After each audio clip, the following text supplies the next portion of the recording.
Is that right there? That's a thing of beauty.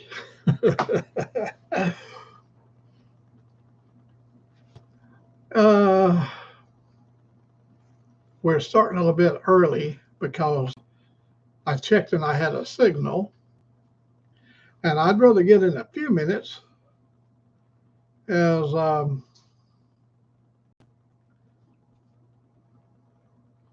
never know when I'm gonna go off the air.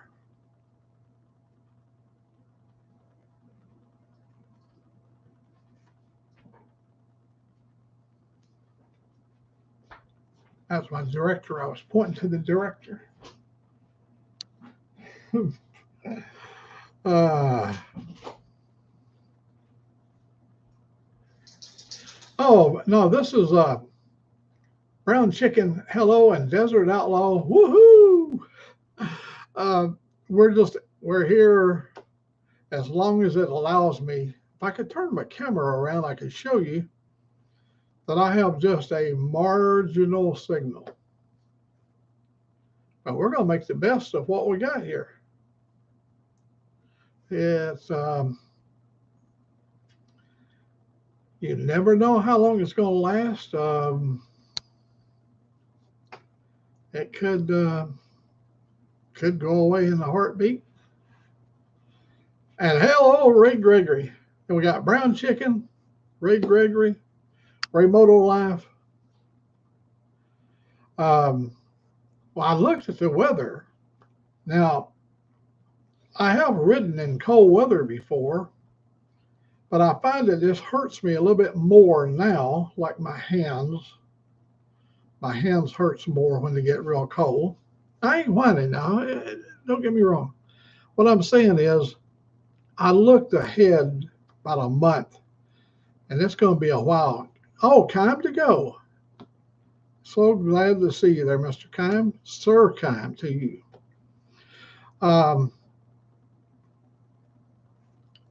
I waited so long before I'll be able to ride. I thought, well, I'll bring out a video. But we got a weather. We got snow coming tonight, snow tomorrow. Now, that's what they're saying, because I live in the northern part of north central Alabama. So we're in sort of like in the footprint of a few inches. I believe it said this afternoon it's going to snow for 8 hours this evening into tomorrow, and then it's going to freeze and stay life-threatening ice for 12 or 15 more hours. So proud to say we have electricity on. Hey, Sick, how you doing, my friend?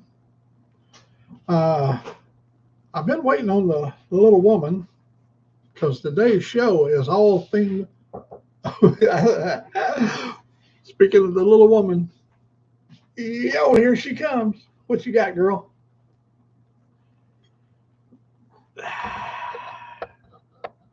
She bringing some old Mac some chili.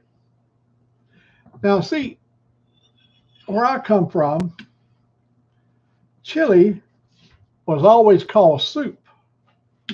And every menu, you went to Woolworth or Five and Dime, set the baby up on the cushion, honey.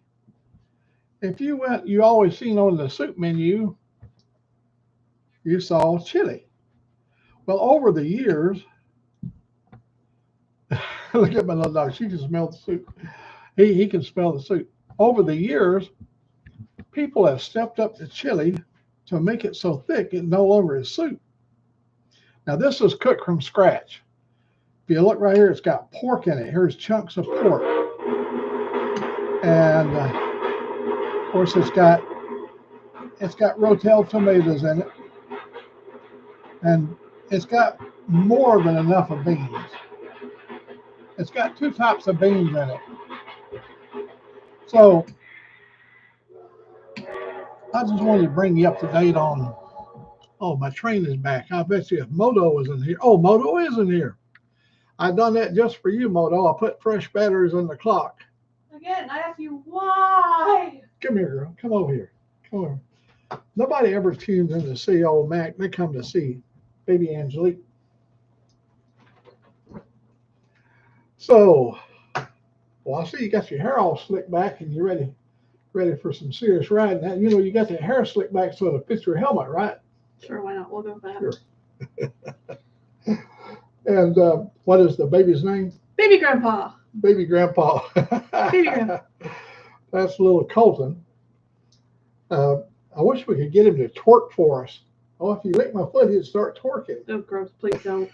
Don't do that. Whatever you do not do that. Oh, all right. Thanks, Heidi. Go get you some chili. I'll take him with me. Now, I haven't even tasted this since you got it out of the pot, so we're going to. Homemade by you. Huh? Homemade by you. Homemade by you and I. No, you. Mainly you. It was my idea. Yes, that's what I said.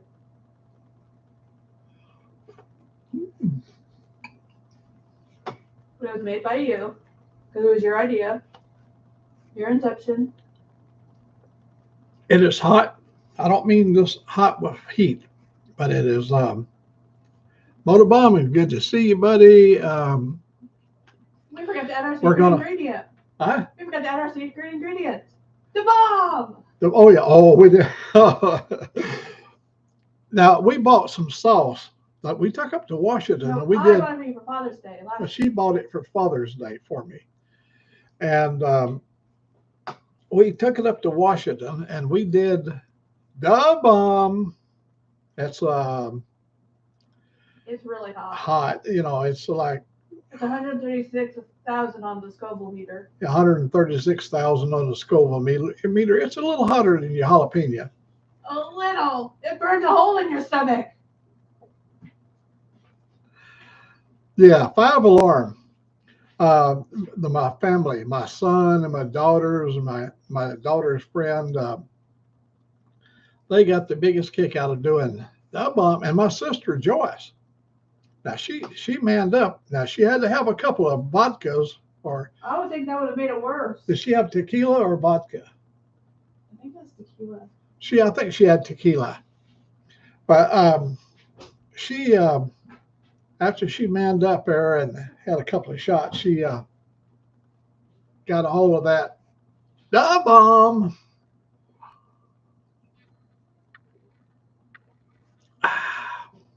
No, this is not rum and coke. I turned over a new leaf.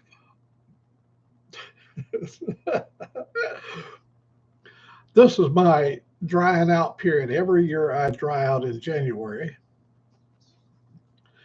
And yeah, we're going through our drying out period. It works for me. It is so good to see you folks come over here and join me in having some chili. I wish I could share it with you. Oh my God, it's not for the faint of heart, because we like to use them hot rotails in it. And I cooked those the pinto beans. We put in the pinto beans, we put a spicy fajita flavoring. We added that while it was cooking the beans, and then we added a little fajita to the meat, and I sauteed a big red onion in with the meat. Oh God, it was good.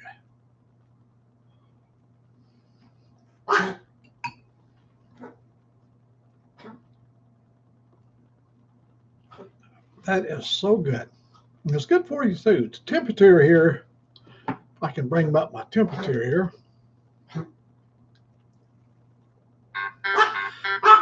It's a comfortable 40 degrees. That's good bike riding weather right there. Let me see if I can do this. Let me slide it over here and get this right here. And you can be able to see. This is what it looks like outside. Why come in? Oh yeah, you can't hardly see the little clock, but This is right now Coleman County, Alabama. Bluest sky you ever seen. I saw Ray Gregory riding his bike in 28-degree weather. But I saw his battery die twice. I was looking at the new GoPro 13, and it's got a much better battery system in it. But I've got so much money. I've got so many of these batteries. I've got a whole bunch of these things here, and I've also got I've got the charger down here that, for the GoPro, and that new camera, the new 13 that I want to get, and I may still get it. I'll have to get another charger because you can't use the same charger. So much money you have to spend to try to update. But if it adds, I've got to say the 11, I've got a GoPro 11, and it doesn't have any issues with the battery. I haven't so far. I'm not a hardcore rider like you guys, but the 11, it seem like it doesn't have the 11 there. It doesn't seem to have the issues with the battery that my 8 had, or 11. I had this is 11. The 8, I had an 8 before this one. And now that 8 would die in a heartbeat. You'd be going along there and thinking you're recording, and it would be dead. It would die, especially when it got down below 50 degrees. It died really fast. So I've been looking at the 13 because I liked what Ray Gregory was doing, and I've seen Motorbomb do it, and I've seen Sick do it. I like the idea of doing Wi-Fi. Now, once I get away from my place here, if I just go a mile from here, I've got signal. So I could actually ride from here all the way to Coleman and transmit live through AT&T. I do a YouTube live, and I thought I would give that a try. That's something I haven't done while riding. I went stationary. Let me give you all a little history on what we've had to do to be on the air. I bought a 12-volt inverter. I paid $300 and something because I needed a lot of different outlets on it. And then I took my router modem. It was a different one than this one. It was from a different company in Anna, Alabama. And I would load that router up, go over to the church 4 miles from here, plug it all up, run it off my battery, take my laptop, and I used to do live feeds, and I'd do all my uploading of my videos. I've done that for about several years. And then, of course, at wintertime, you have to sit over and run your engine to stay warm. And we've done just everything you could possibly do to be on the air. Ultra Rider. Hello, my buddy. Down in the Cajun country. I love watching you ride. I follow you on Google. In fact, I follow a lot of you guys. I go up there and watch Motorbomb when he's riding through the tunnels and stuff. I know all the routes. I can see the signs right on the side of the road. The US 69 or whatever happened to be showing up. I'll just go and find that intersection of I-79 and US so-and-so and bring it right up on Google. And then I can follow where you guys are going. And I find it's something to occupy an old man's time. And I enjoy doing that. I used to watch, not John, Jim up there. I believe is over maybe in Kentucky or Ohio. It's somewhere up in that area. Jim. I used to watch him and places he had ride, and I'd follow along with him. Key fob, I followed him. I just find it interesting to see what they're seeing, and I can do it from street level on Google.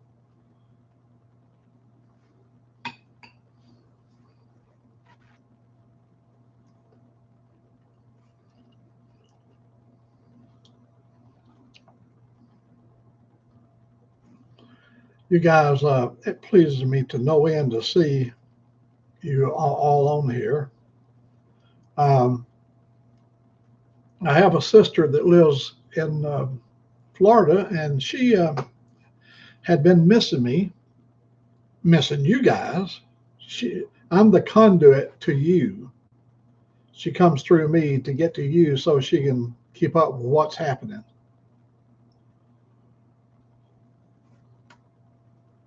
And this YouTube is going to serve my purpose. I don't know if the quality is good on the other end. Would one of you guys let me know, is the picture clear? Because it shows I've got a good signal. But could you let me know if don't try to make me look pretty now. I ain't asking for that. I just want to know. Oh, it's good. Okay.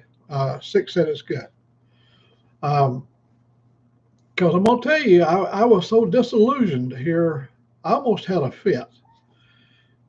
I transmitted for 1 hour and 39 minutes, and it was the most horrible thing I ever seen in my life, because I've done the replay on it, and it was like SD. It was at a low level, like 320, some low pixelated, I mean, horrible. And I thought, and I told Angelique, this is a sample and laugh.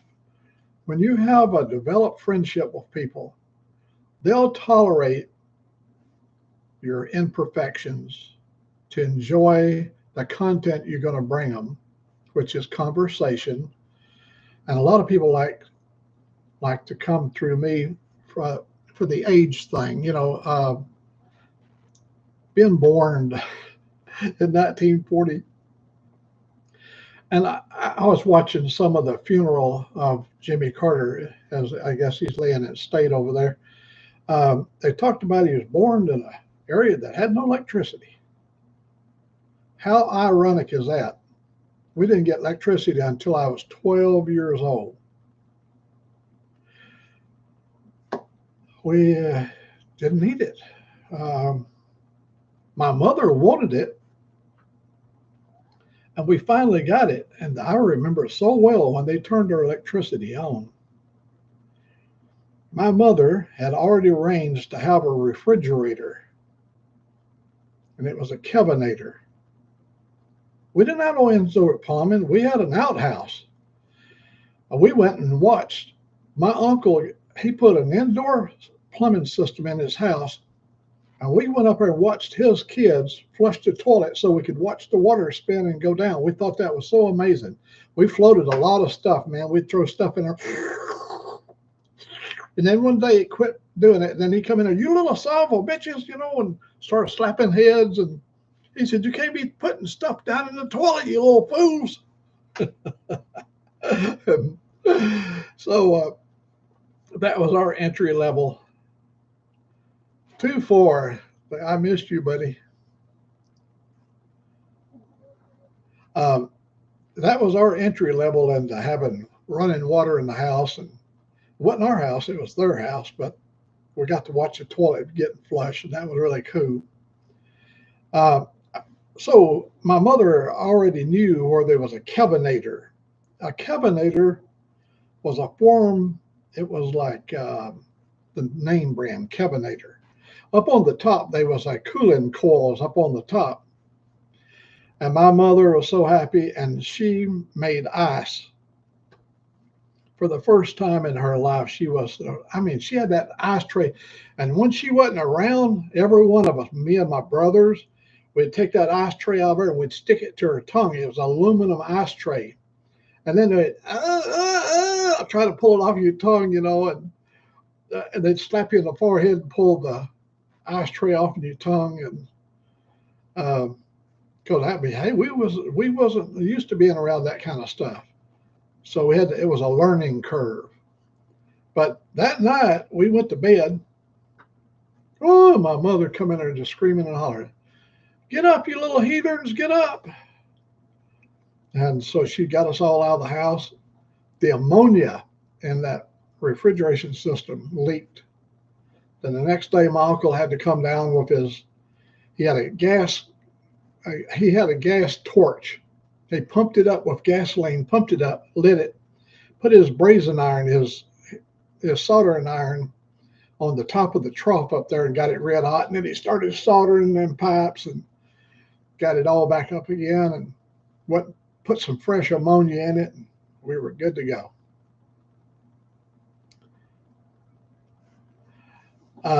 Hello, Sterling Will. Good to see you. But I know I've been watching you. I've been seeing some of the things that's been going on in your life. Um, the brown chicken. And where's my little buddy? Oh, I saw Buck last night. Buck Brown was out there somewhere in the snow, sitting there waiting. I can't remember where he was at. It was somewhere it was snowing. And he, he was lined up with all them other truckers out there, waiting to get his opportunity to go out into road combat. Oh, Michigan. He's up in Michigan. I got to do more eating.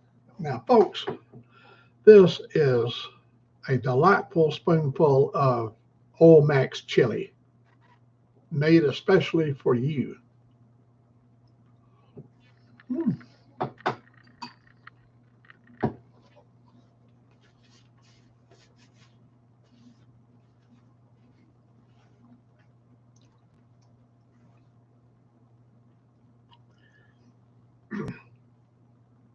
We're going to stick with this little plan of coming on whenever we can get on. I had no internet this morning. My internet went off last night at around 10 o'clock.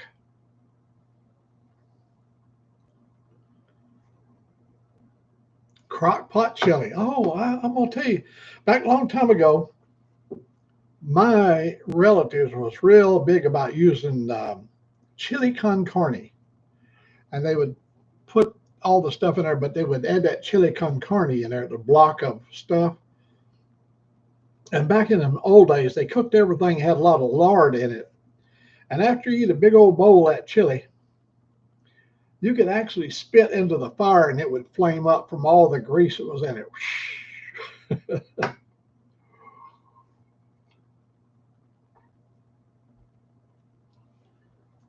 This was a collaboration between Angelique and I to make the chili today.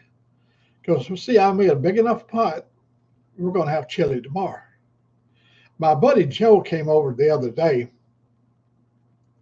and I'd made some really spicy stuff. It was really cold today. He came over. It was like 25 degrees. He was all humped up, He came in here. I said, I hate to break it to you, buddy, but we're just fixing to sit down for lunch. Would you like some? He said, what are you having? And I told him. He said, I'll try it. And I know that he has a bad problem with pepper. I said, this is going to be really hot. Man, he ate it and he liked it. See, he made me some hot sauce last year. He brought me several jars of it that he canned it and everything in his garden. He basically took jalapenos and chopped them up, used a shredder or something other, and several others. It was like a relish. It was like a jalapeno relish. You're talking about good. You make up your hamburger patties while you're mixing your meat up. Throw a couple of tablespoons of that relish in that hamburger meat. Golly, that was good. We used to use panko, like a breadcrumb thing, in our meat when we was making up hamburger patties. We started lately using high-hole crackers, smacking them up real good and putting them in there instead of the panko. And that buttery flavor of them high-ho just makes that hamburger just outstanding. more I look at this chili, the more I want to eat it.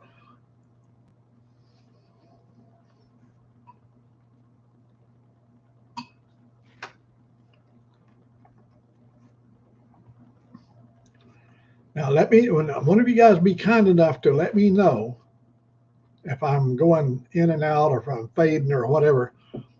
I could go over on my phone and bring up that speed thing, bring it up and see if I'm holding good. Because, see, my camera's going to tell me I'm looking good, but I don't know what it's transmitting. See, on StreamYard, you got a little meter up there that shows you shows how much signal you got. It only comes on when you've got a weak signal. Then it shows you how weak your signal is. But I haven't found that in YouTube. And I would like to find one that I could download and put it on my screen there. Okay, the audio is still good. And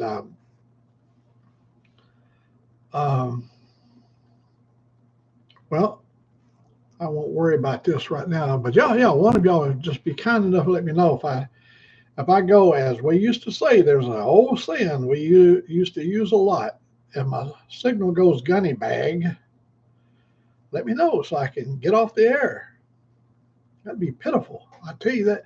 Now on my bar, on my taskbar down there, I can see my signal. I can see that I've got internet. And what happens there, if my internet starts to go down, a little round globe looking thing comes up. And over there by the TV, there's what's called the mesh. Off the router, the signal comes in onto the mesh. The mesh is over there.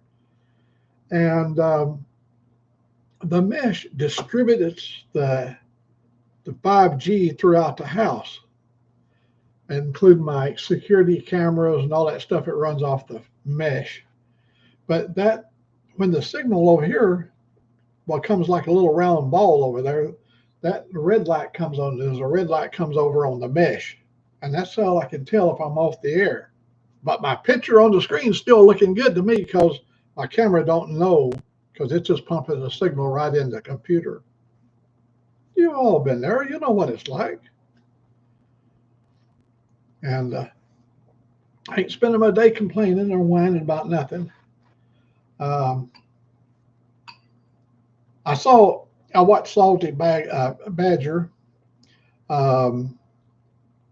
He gave me a shout out yesterday. He didn't have to give me one because I was watching. I like to keep up, man. To know that he was almost like belly up, and now he is showing more signs of, being more creative and back to life and doing his stuff. And he's got his big followers, those that it just brings back memories of my days when I rode a chopper. And the love for a chopper, retired rider. Hello, my good friend. I was going to make a remark this morning. Retired rider. I was watching Six show, and y'all was talking about snow, and Six said, "Here's what he said. Now you can go back and replay it, and you'll see what I'm saying is to be true." When I came in, the first words my ear heard was, "John's got 12 inches." I went, "Oh, hell, is this like a show and tell? What is this? What am I tuning in on here?" And then it took a few words before it all caught up with itself. I saw Miss Lolly in here, and I thought, "Well, hell, poor Miss Lolly." And then I see y'all was talking about snow. Because, see, I thought, I don't even know if my shorts are clean. I don't know if we're going to drop it and show it or not. I don't know. I was concerned. I was. I didn't go away. If it was going to be a show and tell, I had to see that.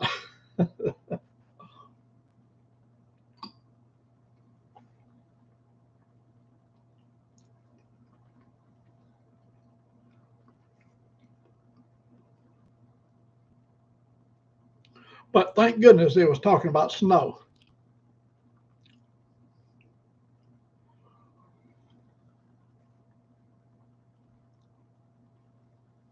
Even though I haven't been here with you guys, I have been here with you, not only in spirit, but when I've got internet. Now my phone has AT&T. When I lose my internet, I go over on my phone and I can watch. Uh, I can watch and see how much of a signal I got this morning. I don't have much of a signal. I can watch stuff on my phone. My AT&T now is sorted down. I normally have 2 bars. Yeah, she don't even. Yeah, I can still get the little 2 bars. I don't know if you'll be able to see them. Oh hell no, you ain't never gonna be able to see. Come on, come on, give me a break. Yeah, you see the 2 bars right there where it says 86%, 2 bar. Oh, I saw a 3 pop up there. Well, it goes down to 1. Oh well, you saw it briefly. Come on, focus. There it is. 3 bars. Oh man, I was out of focus there. I said focus. Okay. Got to be careful what you say on these internets. There's people that pick up stuff, you know. I mean, they hear things.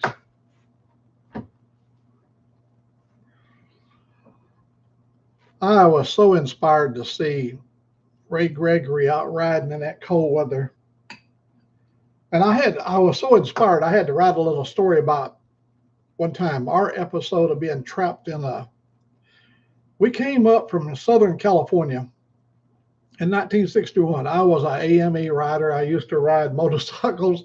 I used to race motorcycles, and we came up to a place called Benton City. You can look it up on the map. It's in Washington State, Benton, Benton City, City, Benton City. It's over by the Tri-City area.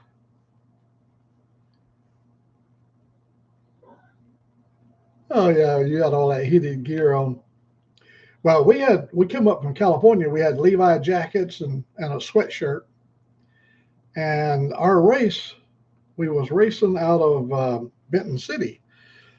And we was flat tracking in those days, and they had a really nice flat track up there. The association we raced for in those days was called Coyote Racing.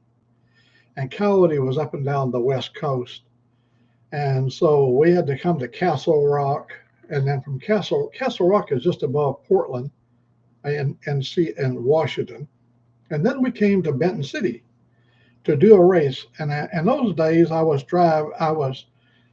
wheeling. I like to use the new words. I was wheeling a Bonneville Triumph, and it was a flat tracker. We had it all.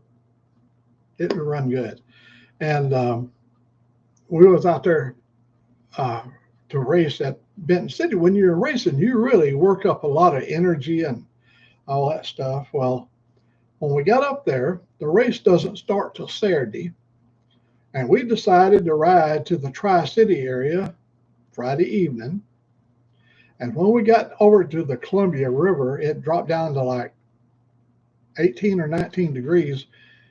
But it had been very, very cold. And the river was frozen. The Columbia River is a big river. It's not a little stream now. It's a very powerful, fast-moving river. So about 100 yards out from either side of the shore was all frozen. And golly, we dropped down in that valley, and whoo, hell, it was cold.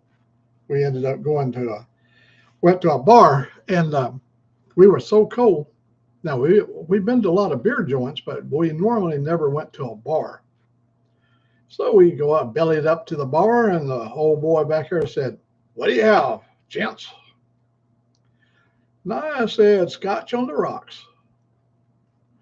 And the only reason I said that, I saw Cary Grant and all the movie stars like, "Oh, Scotch on the rocks," something sophisticated. To my ear, sounded sophisticated. Scotch on the rocks.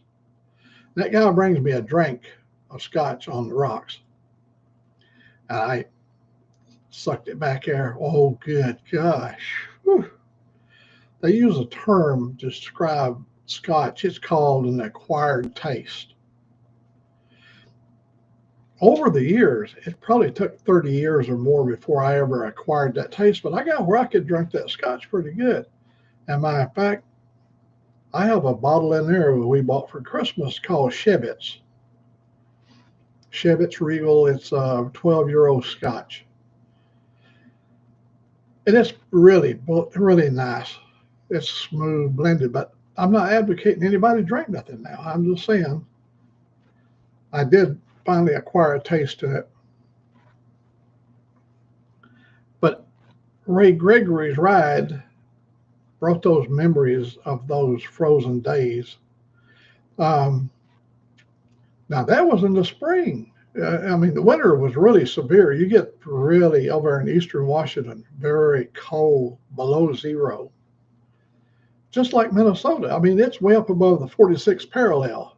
If you draw a line, it's kind of like where Washington would be somewhere where maybe Nova Scotia, somewhere in that area, as far as up towards the pole.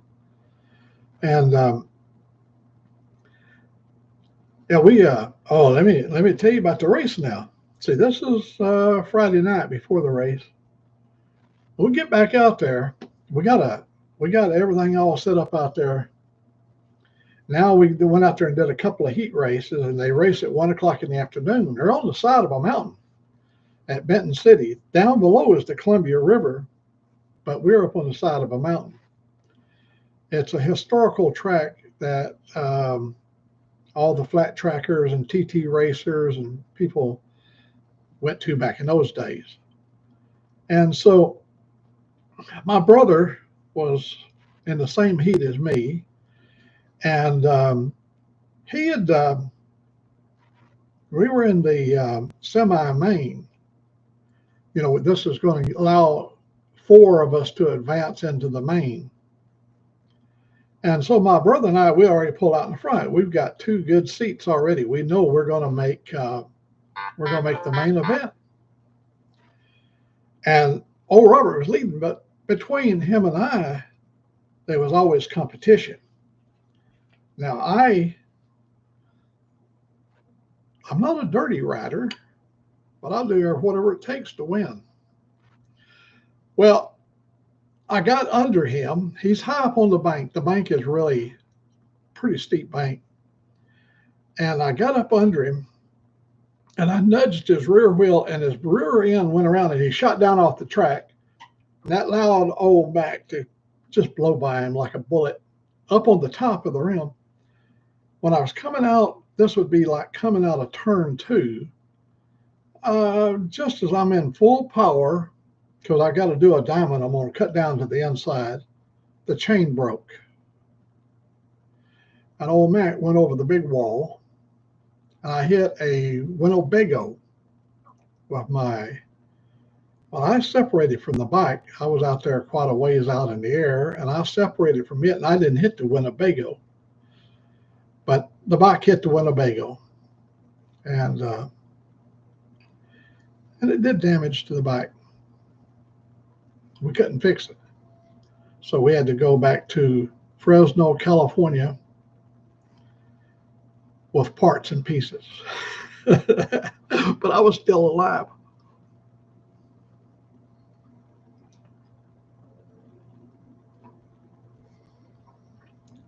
My brother and I used to be so competitive. We used to race in Chilli, California on the go-kart track, but we raced motorcycles on the go-kart track. And we used to put on a show. He didn't let up either. My brother was not afraid of me at all, even though I was sort of like an intimidating kind of guy.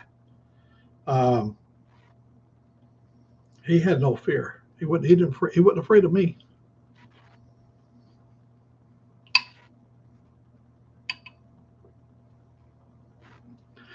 To us, racing was a family affair. We'd go to national hill climbs like the Widowmaker and some of those places. We even did the Tacoma Hill climb. It's over by the Narrows Bridge. It's a thing that they do every year. And we we made all the different tracks. My family was always usually with us, but down in California, they was always with us. They would go out to these big events. They'd cook food and they was like our cheerleaders. They run a camera. We had cameras back in them days. They were called Super 8s with sound.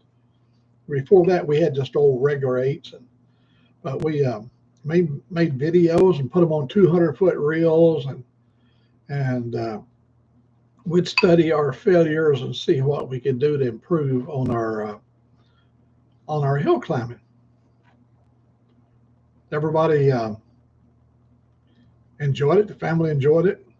My mother's mother-in-law, she would make this thing called the tamale pie. Now, living in California, a lot of Hispanics there, so there's a lot of foods that are cooked with Hispanic flavor.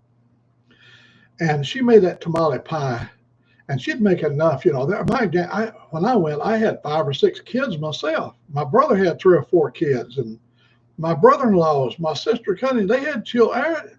There was a mob of us, so she had to fix a lot of it. And people would come by, and of course they go, "Oh my God, that looks good. What is it?" She said, "That's tamale pie," and she'd give them a helping of it, And when we came home, there wasn't nothing left on the table.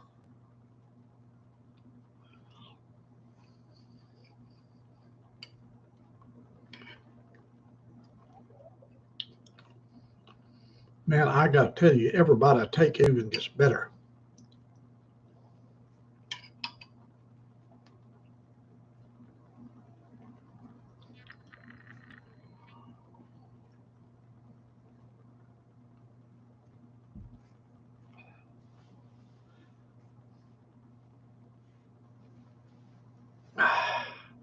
Well, I got to say, life is going good.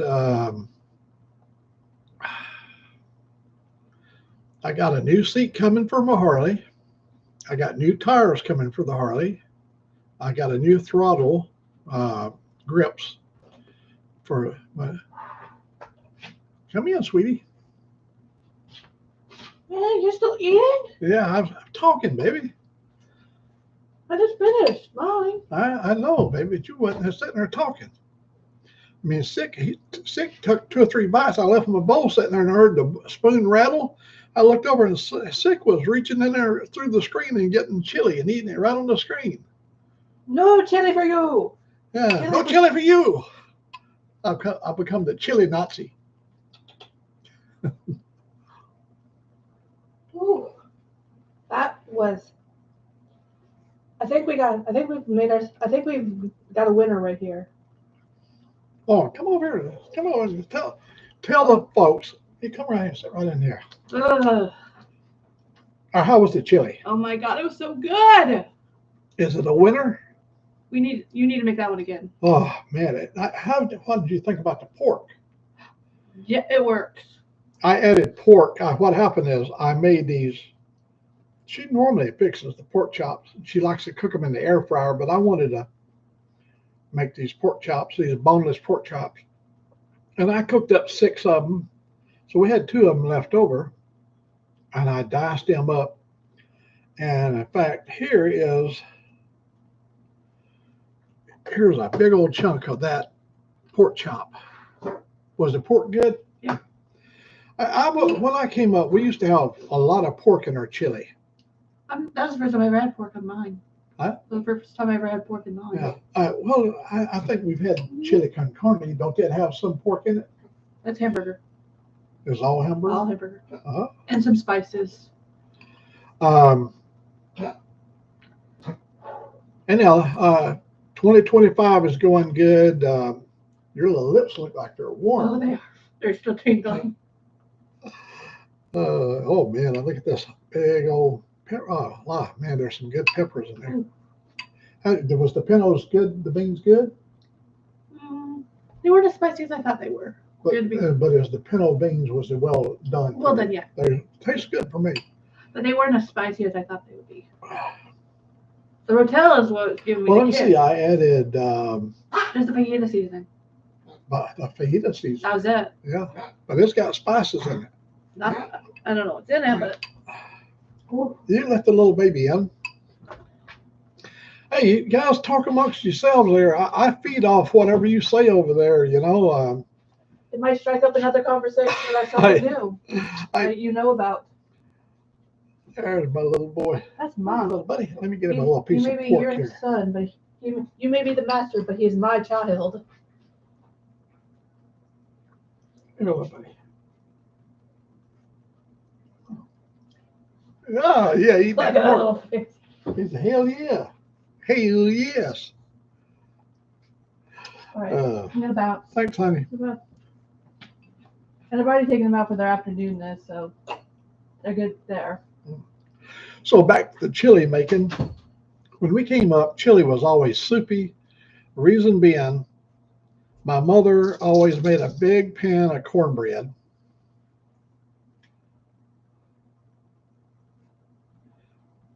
Tasso, Tasso, Tasso. I'll have to look for it. Tasso. I hope I'm saying that right. Tasso. Ultra Rider. I will. Where would I find Tasso? Is it something that you can only get, like where you get the boudin, or can it be gotten at a non-Cajun outlet? Or I'm always looking for new ways of doing anything.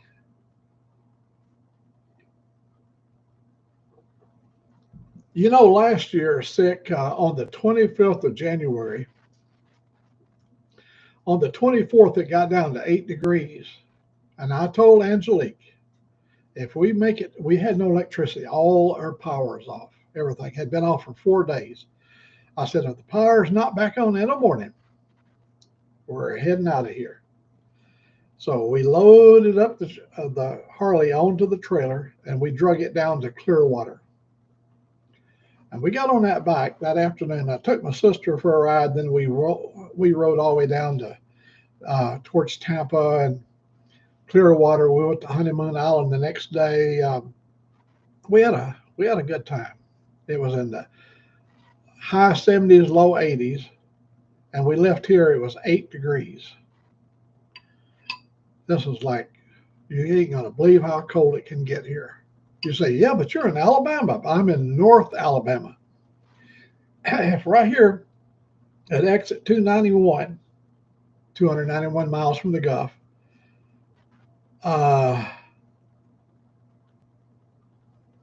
Spicy pork with Cajun. Okay. I do like spicy pork. We get that. We get it over there. What is that stuff called?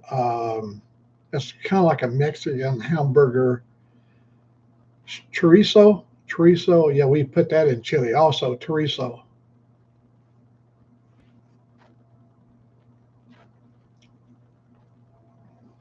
Oh, there's so many chili stories in my life. I've told this one before because when you get older, you begin to repeat yourself. My brother and my brother-in-law, we were in, I've been right here, buddy. I ain't going nowhere, T-Bone. We were in the San Joaquin Valley over by the town of Madera off the old 99 highway. And we looked up there and we see all the snow in the Sierra Nevadas. We're down in the valley. It was 106 degrees and we're irrigating. When there ain't no trucking, we would go back and work on the ranch. And it's the same company that we all work for. We had to also irrigate when we wasn't driving. And we got to looking over there, and the word came up about, hey, let's go to Carson City this weekend. Carson City's in Nevada, just up over the Sierra Nevadas. And You leave Madeira and just go up over the hump there, and you're in Yosemite Park. You go up to Raymond and Mariposa, and then you're in the park. Well, we got up there and spent the night, and we fought bears. Old Mac fighting them bears, man. We had to uh, we had to run some bears out of the camp. We get up in the morning. We got our Levi coats on, Levi jackets with cut off sleeves. I can't believe how cold it is. It is so cold up there. There was frost on the ground. So we took our blankets that we slept on, our sleeping bag, we wrapped them around us and tucked strings and tied our sleeping bags all around us, so just only nothing but our arms sticking out. Thank you very much, Roland. I appreciate you being here. So we take off, and if you look on the map, look at Yellowstone Park, not Yellowstone, Yosemite, you see we had to get to Carson City, we got to go up over Tioga Pass. You can Google Earth Tioga Pass. At the time, in those days, Tioga Pass was 11,000 feet. It ain't now, it's only like 9,500, or because they put a new freeway through there. But in the old days, it was a 2-lane highway, and you had to go up over Tioga Pass, 11,000 feet. And so we go taking off, going to into Carson City. Now, this is early Saturday morning. And we rode like 3 or 4 hours to get up to the top. And we got up there. Oh my God, we were freezing. We had our sleeping bags tied around us. Uh, we even had our blankets. We took the sleeping bag, put the blanket on us, and then wrapped the sleeping bag. And we were looking like mummies going up through there. And we got up at the top at Tioga. Snow was so deep. And there's a cafe there, and we walked into that cafe. And it was like 11 in the morning, 10:30, 11 o'clock, not quite lunchtime yet. And the guy said, what can I get for you? I said, we just need something hot. He said, how would you boys like to have some hot chili? I go, oh my God, that sounds good. And he said, this was yesterday's chili, but I'm fixing to put up a new pot. And you boys would be welcome to have the rest of what's in the pot. Man, he scraped all that good stuff out of that pot in that chili bowl. We put that Tabasco in there and stirred it up. Oh my God, it was so good.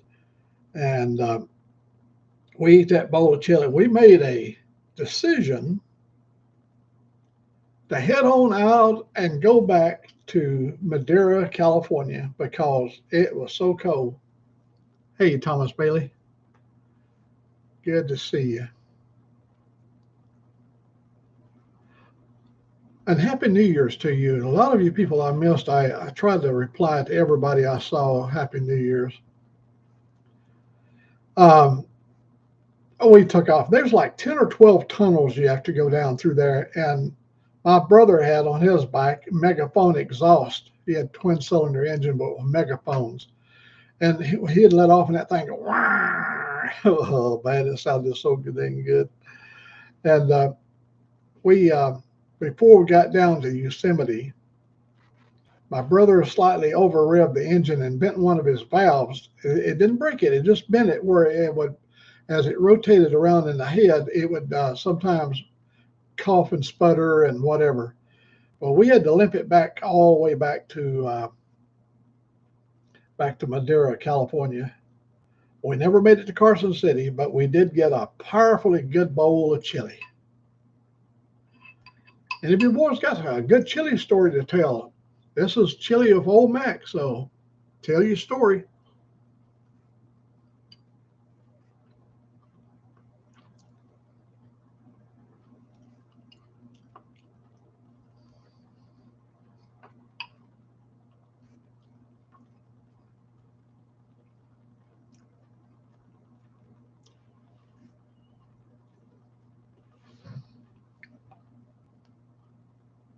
Taco soup, man, I like that too. I had the good fortune of being, hello, Connie. There's my sister, Connie. I had the good fortune of being able to say that I lived with a nice Mexican lady, Hispanic. She was born in Texas, but her mother and father was born out of the country. And she only knew old style country Mexican cooking. And she made the best homemade chili. I loved her chili. There were so many things that she could fix. She took me to Old Mexico, way down in Old Mexico. She has a cousin down there. Ironically, almost all of them are kin to one another. I don't know how that works. But we got down there to her cousin's restaurant, quite a ways down the Baja Peninsula. And oh, when they found out that Malvita was in the house, was in her restaurant, they gave us everything that you can imagine, all the good stuff.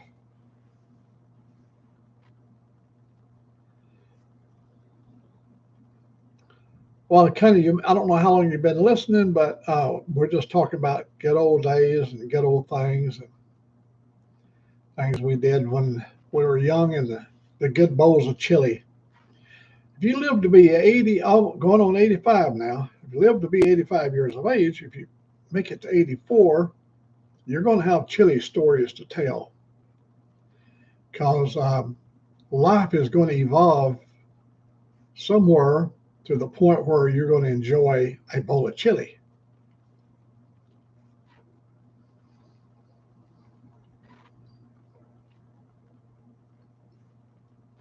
Go with your question, Mr. T-Bone.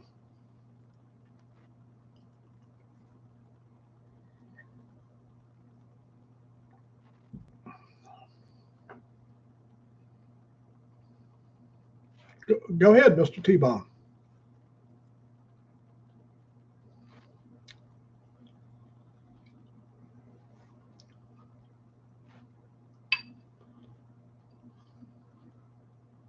I got answers.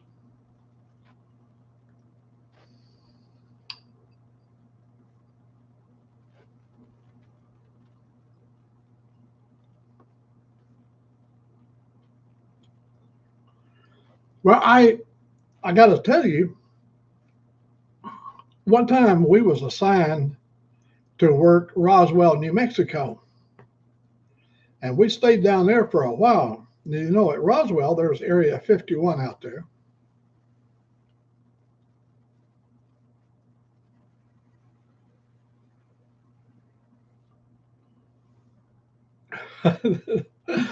Well, hey, look, I feel sorry for the people that make it to be 85, but they actually left us when they were 65. You know what I'm saying is they were too old. In other words, they gotta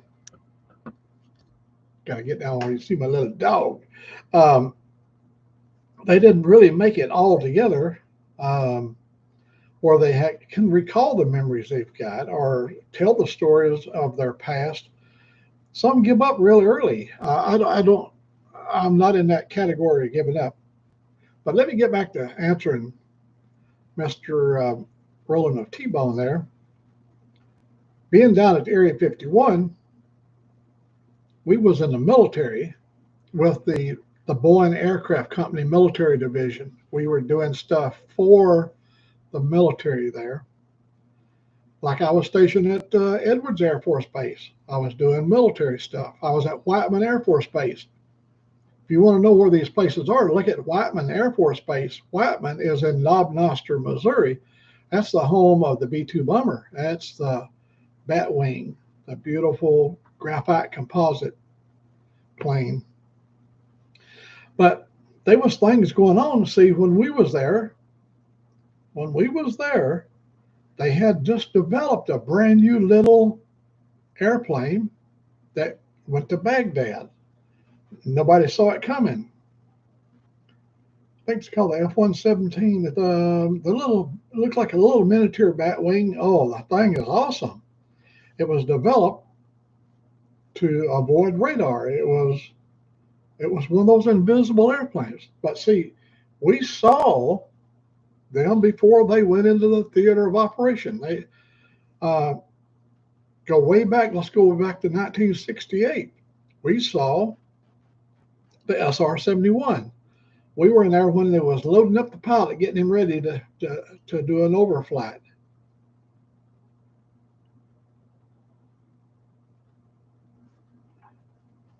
Connie hasn't made no. She hasn't made none today, or is she? So I mean, there's a lot of things that are out there that are part of our national defense system, like our Sky Fire project. That's all Area 51 stuff. They conceived these notions of setting the sky on fire, creating an artificial aurora borealis, and use that for embedding digital telemetry.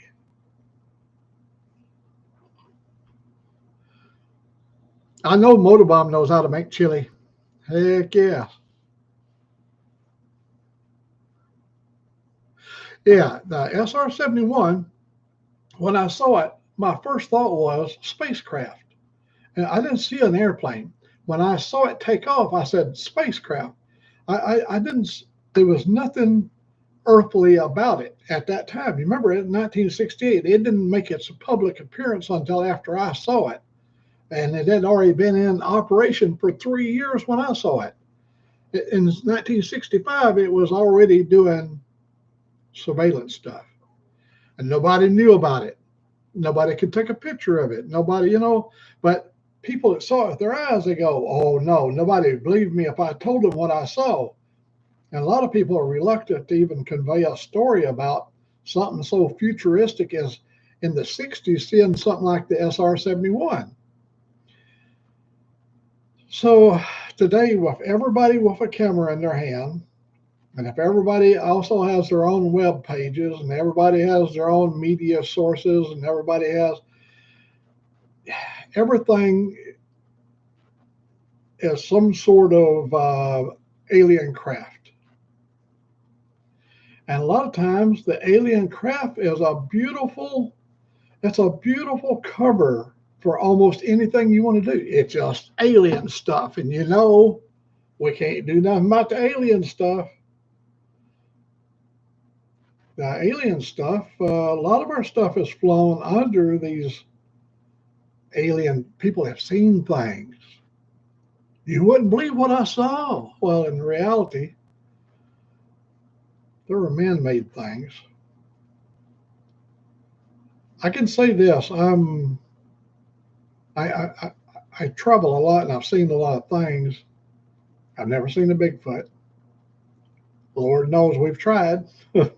I've been in places where this is the ideal spot for a Bigfoot. Up in the Northwest, up in the Pacific Cascade, or up in the mountains, there's all kinds of sightings and stuff like that. And I've been deep in the woods, and I spent days and weeks in the woods. And but I'm not disputing people what they see. I'm just saying that none of those things have come to me. Now, let me say this. After my wife died, I had an image to come to my room and sit down on the side of the bed. Now, this is real. I mean, I'm talking about, I felt the weight. And so I'm thinking it's Angelique, because she has come in and wanted to tell me something, or tell me about maybe an emergency alarm or whatever.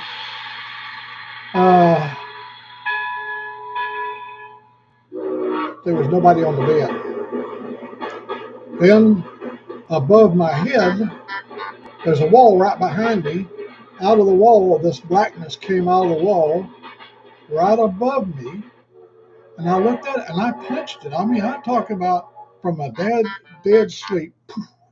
And there was nothing there. When I realized I had already swung on something that didn't exist, I go, oh, hell. Now, I wasn't taking medication. Now, a lot of times when you take medication, you do Yeah, yeah, the train's pulling out of Arkadelphia, got a load of email on it, man. They're hauling that email now. A lot of people take medication and they see things, drug induced visions. And my mother talked about seeing things, and I never saw those things until after her mother passed away. I saw a couple of things that I thought, well, it's a case of neurons and stuff inside of the mind coming together, forming the things that you suppress. When you go into this REM state of sleep, those are released and endorphins are flowing through your mind, and all these little things come together and it forms an image. I've tried to explain all of those things, but when it really does happen to you and you see something you cannot explain, um, or hear a voice speaking to you clearly and that there's no voice there. So when people tell you things, a lot of times you go, oh, the poor fellow is just over the edge. But I have no explanation for why one could see something that don't exist. I don't even try to speculate on it. If it was meant for me to know, my mind would be clear enough to give me a clear path to the knowledge that I would need to understand what I saw. But it didn't. Now, somebody else could lay me on a couch and go deep into my psyche and all that kind of crap, and they could dig up little images and tell me a story. It was something my dad did when I was 9 years old, or my mother did this when, that's their story. So when you start blossoming them out a conspiracy about anything, like with the balloons, hot air balloons, and all the Chinese spy craft, and all them hundreds of thousands of sightings of all them drones out there. And then you say to yourself, I'm an intelligent person. Why in the hell would a guy fly a drone with FAA lights on it? See, I fly drones. I don't have none of that stuff no more. My drone life is over with, but when I flew them, they had all the FAA stuff on transponders, all that stuff. It sent out images, it sent out data, it did all those things. I had a Typhoon, a unique Typhoon H Plus. You can look it up, 6 motors on it, all the sophisticated stuff as deemed by the FAA.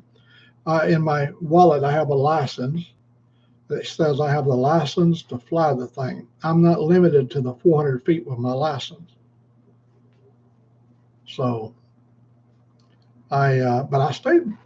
There's nothing to be seen. You fly up to 17,000 feet in a drone. What the hell are you going to see? I like to get down close where I can see an eagle in a nest. I like to be down close where I can see a fish come up out of the water. You can only see that when you get in these areas and fly over the water very still. I've got videos of flying over the water and things I could see in the water was just unbelievable. It's really nice. But there's going to be people to fly their drones up and do things they shouldn't do. They're going to be organizations of people organizing and testing out. There's government agencies that are flying drones and perfecting the technique of flying drones in tight quarters where the drones talk to each other and make artificial decisions, artificial intelligence decision based upon where they should be, whatever the programmer had given them, what geographical location they should be so they could form the letters USA or whatever. But they have to speak to one another so they don't bump into one another. And you've got people learning this technology and training this technology and perfecting it. You've got the government that would love for you to believe these are aliens so that it would cover whatever they do. And, oh, that's just some alien stuff, we're used to that stuff.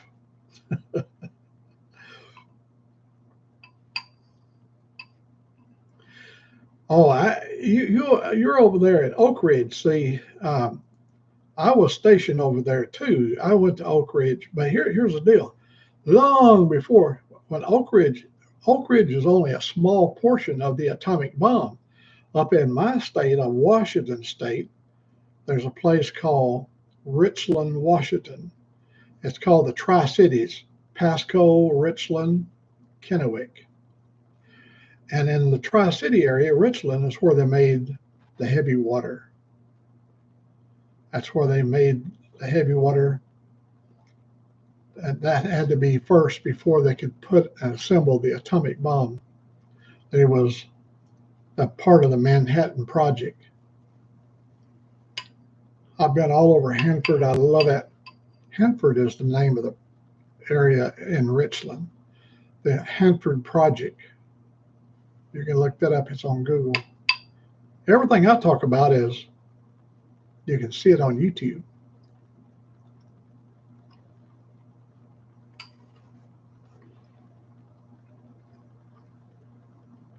Hello, Dying Breed Media.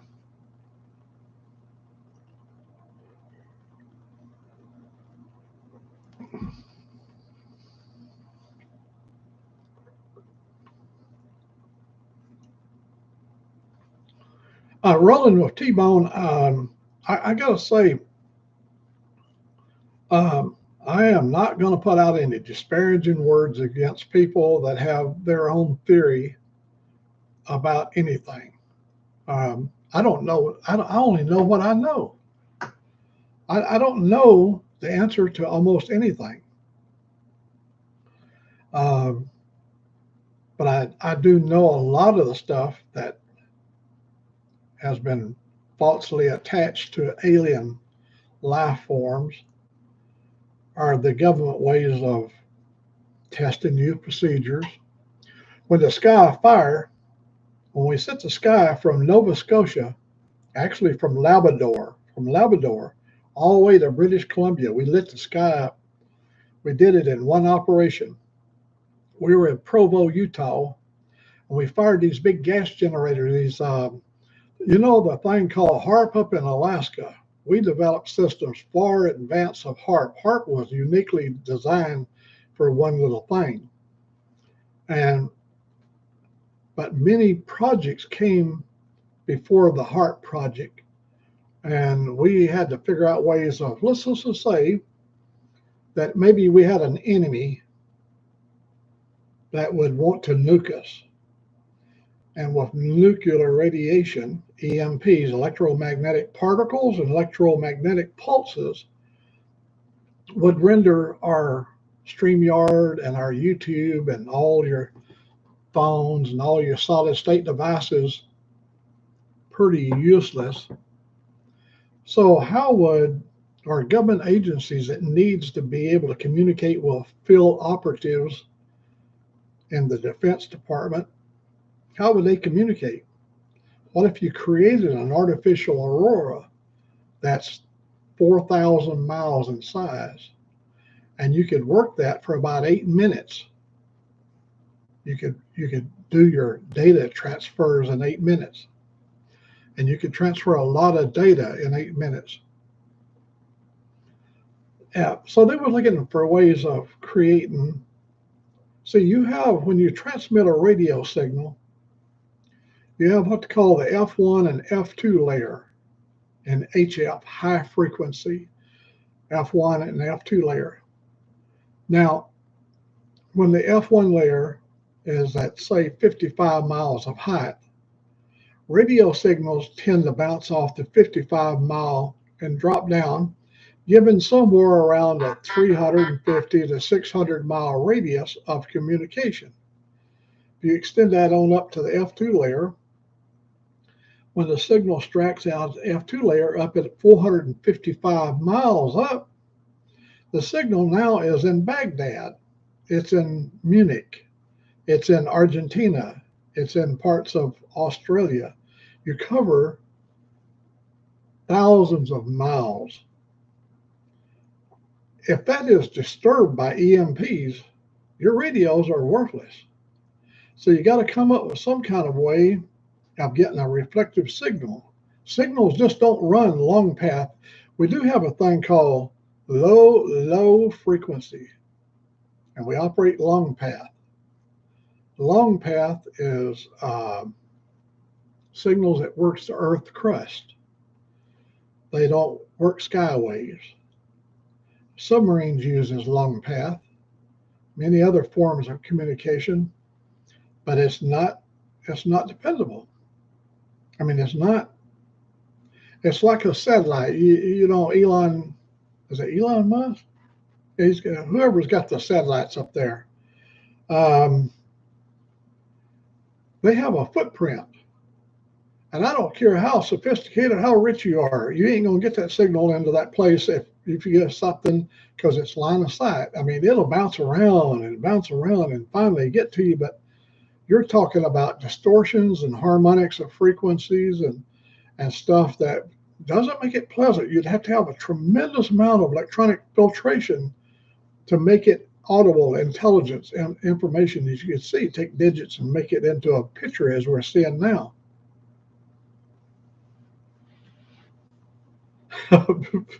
I'm sorry. I'm sitting here talking. See, look at the little tongue sticking out. Hey, buddy, how you doing over there? Yeah, he's sticking pretty close with the. And I apologize for rambling along. See, old people ramble. See, I started off.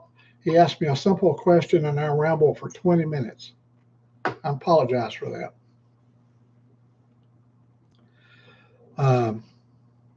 And that's just an old man rambling. The Northern Lights are God manufactured what the gases that we have in the stratosphere, the highest level of atmosphere, your neons and your freons and all the different gases. They give you colors, and the colors can just run wild with the whims of the air currents. And if you could create one that was at one frequency, now look at this. How could I create a single frequency aurora? What if I introduced into the atmosphere, say, the same material that's on the surface of a cassette tape, and we put it out in the form of powder, so minutely, so fine, that as it burns up, each tiny particle makes a gas. And this gas doesn't change in color. It stays in the same frequency band. The color red is a frequency band. When you look at the aurora borealis, it's blue and yellows and greens, lots of green, like burning of copper. But when you see these different color bands, that means your signal would be having to cover a broad spectrum.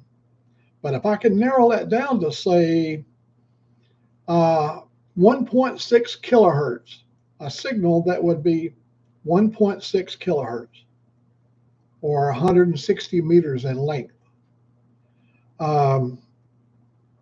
If I could do this, then I could transmit into this 160 meter wavelength of light made up artificially by burning of this powder as it comes through the Earth's atmosphere. And I have now created a place for me to send digital information into, and I can extract it on the other end, because the thing is 4,000 miles in size. Huge footprint. We're talking about the whole face of the Earth that it is viewing, it is able to see that aurora. Not visually, electronically. If I'm sitting over the hemisphere, I can still see it electronically, not visually.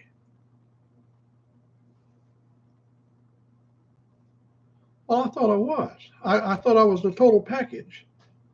Mr. Brainiac, and no, I leave the good looks. I leave them over with Motorbahn, Virginia. That pretty boy up there in Cincinnati, the mayor. We leave all that pretty stuff to the pretty guys. I'm I am just an old, wore out, washed up old guy that still has a memory.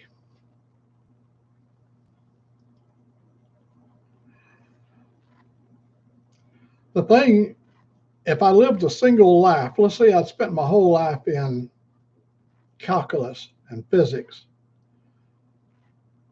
I couldn't tell you about a rock because I wouldn't have no understanding of it. I couldn't tell you how to shift to 13 speed because I would never would have had a chance. I couldn't tell you how to plow mules, how to put the harness on a team of mules, what a double tree is, what a single tree is.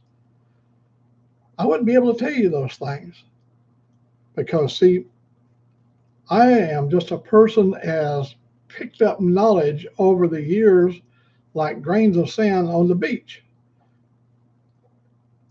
There's no expertise in none of it. It's just stuff like truck driving.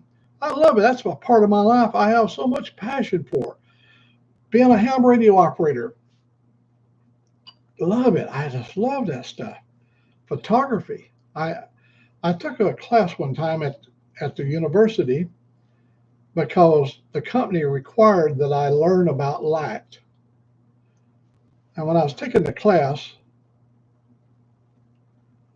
I happened to meet a wonderful gentleman. His name was Stephen Hawking. Stephen Hawking was in Sao Paulo, Brazil, and he was down there every 7 years. They get together, and they are still working on E equals MC squared. They're still working on theories. The Big Bang thing is not a foregone conclusion. They're still working to either dispute it or to prove it. And so we needed to have the most foremost expert in light, and that would be Stephen Hawking. And he was in conference, but he took time out with a T1 connection, and they brought him up, and he interfaced with us in our class. So he talked about the light from distant stars, how the light of a star is the purest form of history. The purest form of history. He dazzled so many people's minds in that conference. We were only on for about 1 hour with him, but he answered everybody's question. He had an interpreter there that he still had some vocal capabilities, but the interpreter could translate any misunderstandings. This is before he went with the blinking eye thing, computer generated stuff. He said, when you look at a distant star, chances are that star doesn't even exist anymore. It blowed up 1,000,000 years ago, but the light is still traveling at 300 meters a second, or 186,000 miles per second, or 300,000 meters. And it's still coming. And we're still seeing, even though its life has already expired, it's already supernovaed and become a dark star and gone away. But we're seeing it, and the light is just now getting here. That's just how vast the space is. It entertained me. Our course we were taking was on laser, light amplification, and nobody knows more about light than Stephen Hawking did at the time.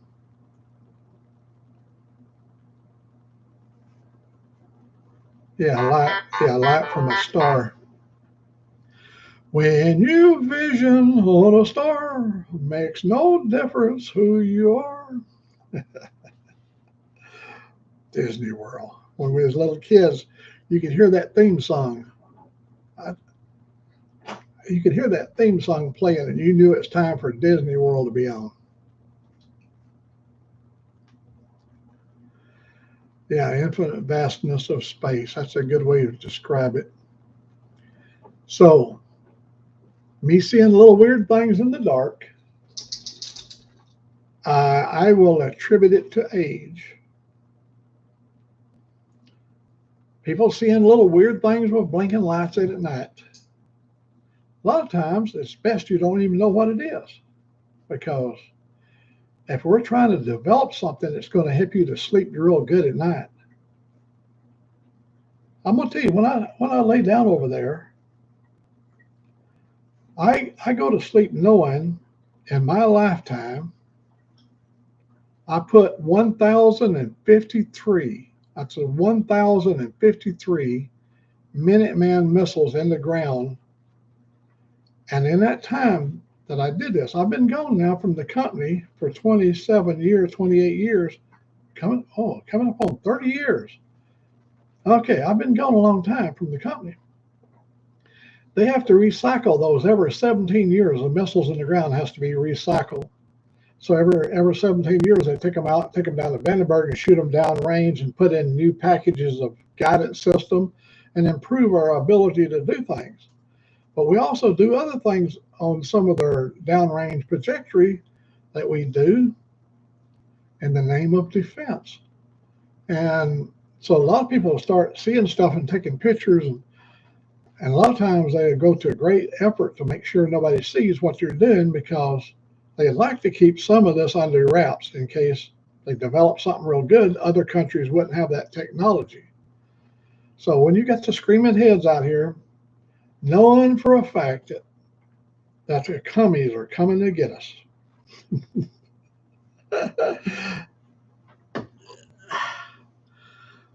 I've always said, why in the hell are you going so far to fight communists? They're right here in this country. But with the new technology where everybody's got instant video,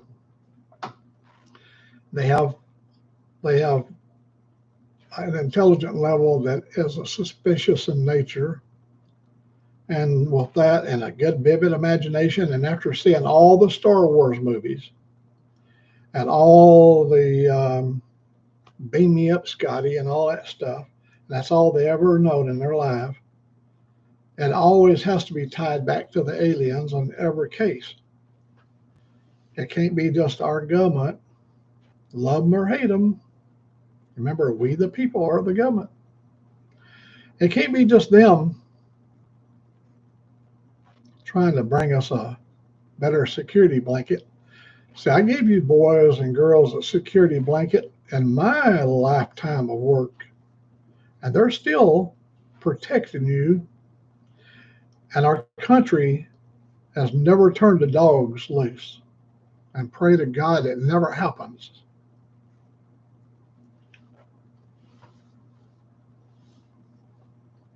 You don't want that to happen.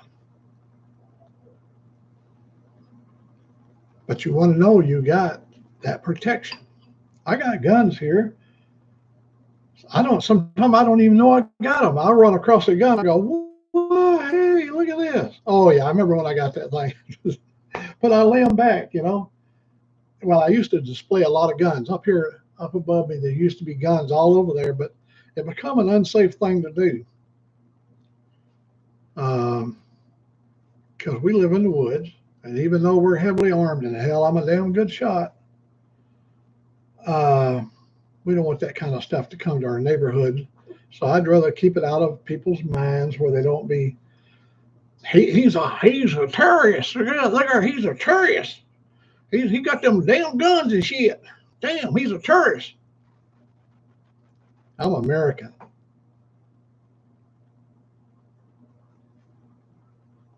Yeah.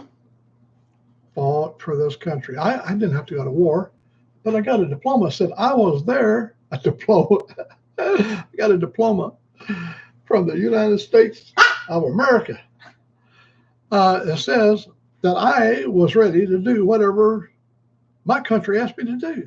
My children, all my kids, not the girls, but the boys, they all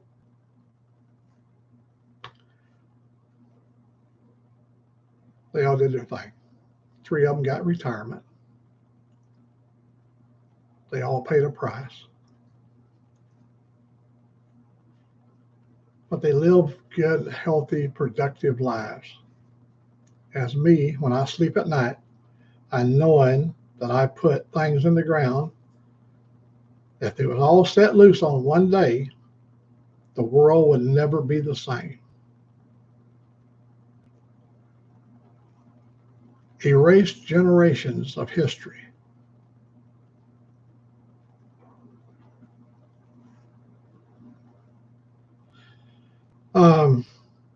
It was a thing when we came up. I went to military school. Um, Actually, they sent me to military school, to be honest. Now, it was like a reform school, but they call it military school because I was a badass. I didn't know, I wasn't very disciplined, but I become disciplined. I was a coal mining kid. All we knew is knock somebody in the head. That's that's how you got people's attention. You knocked them in the head, and you got their attention, and then you didn't have to do it again.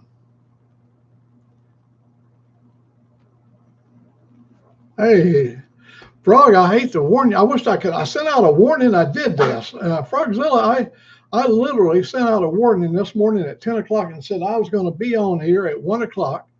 So I wanted those that would be offended in any way or would be wanting to put their children in the other room or make their grandma go and sit in the basement or whatever, so they wouldn't be exposed to this.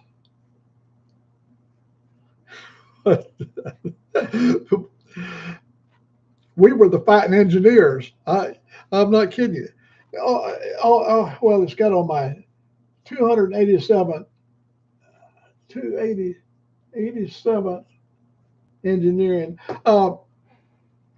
We were a part of the Third Army, which was at that time the fighting engineers. You have these engineers that builds bridges and stuff, but we were in infantry engineering, and so we were the fighting engineer. All right. So when I got over in my position at the company, everybody I knew was beer drinking.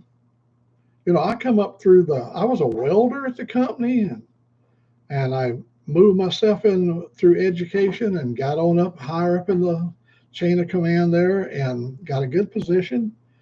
But everybody I knew was beer drinkers and truck drivers and, common people. And all those rest of those people, they had sheepskins on the walls and they had all them years of college behind them. And so where I would go would be where the beer drinkers were.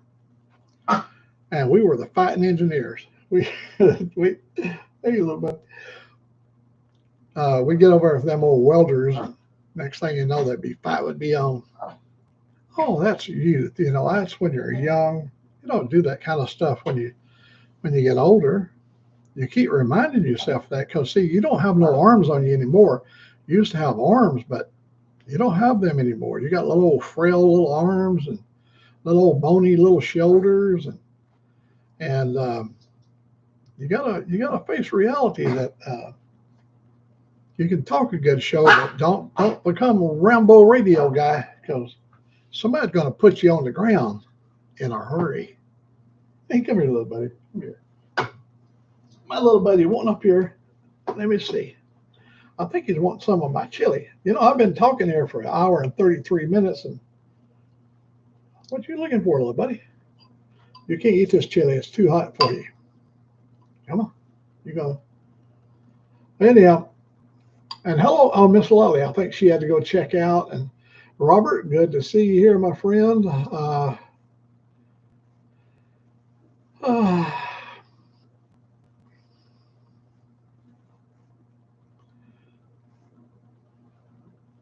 It's just good seeing you folks. I can't, I can't rest assured. I'm just staying on as long as it lets me stay on. I look over to my left. My camera is round backwards. I'm actually looking left now, but it looks like I'm looking right. Over there is my mesh. And if I see that light start to blinking orange and then it goes to red, if it blinks orange, that means my signal's going down.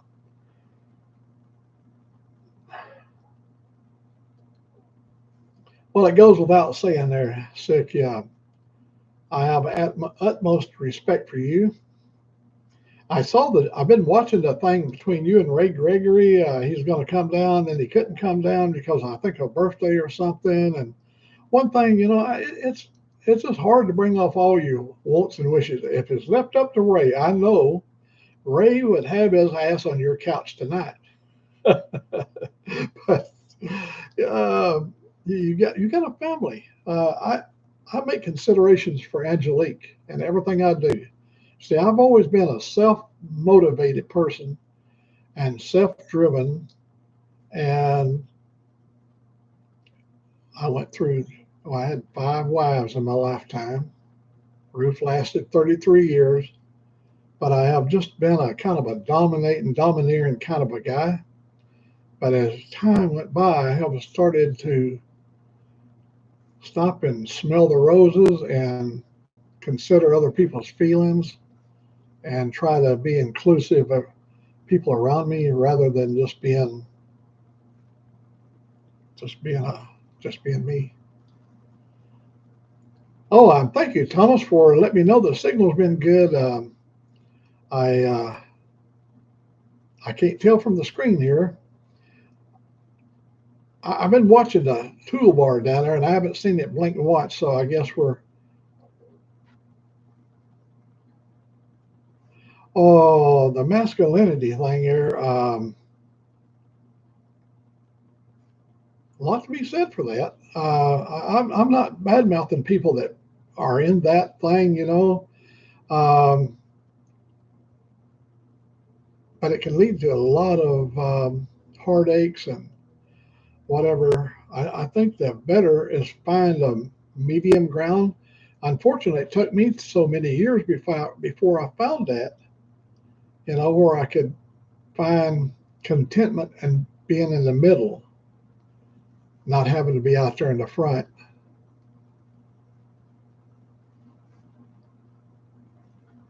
Oh, did you see, Robert? I put a little short on my page over there. You can go to my shorts, and I got Hank Jr. You might have seen it already. I got Hank Jr., my little old dog here in the lap, and my other dog laying over there. Let me put. I was going to turn the camera around there, but he's got his butt turned around this way. You can't see him. He's laying over in front of the fireplace, and yeah, he. I used Hank Jr. there, Hank Williams Jr. to play the music. That about a country boy will survive because it was cold. My little old dog. This little dog here is from the Northwest. We just brought him home. He come home to die here on the farm, didn't you, little buddy? I love that little guy. Um, if I overlook anybody over there, it's not because I'm avoiding you. I'm just simply get caught up in my tongue wagging. Uh,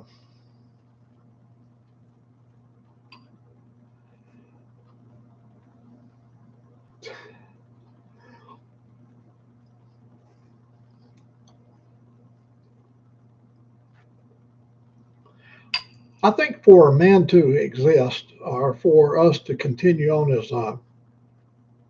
as a race of people, as a human, you have to have a certain amount of male aggression, a certain amount of male assertiveness.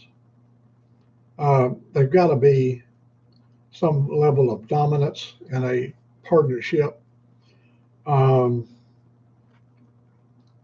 I think that's just my opinion, but I think that if our leadership and whatever we count on, we've got to have them to be strong and to be assertive in certain areas. I don't mean dominance over other countries. I'm talking about of our own people, doing the right thing at the right time. We're still a growing country. We got a lot of things we haven't yet mastered.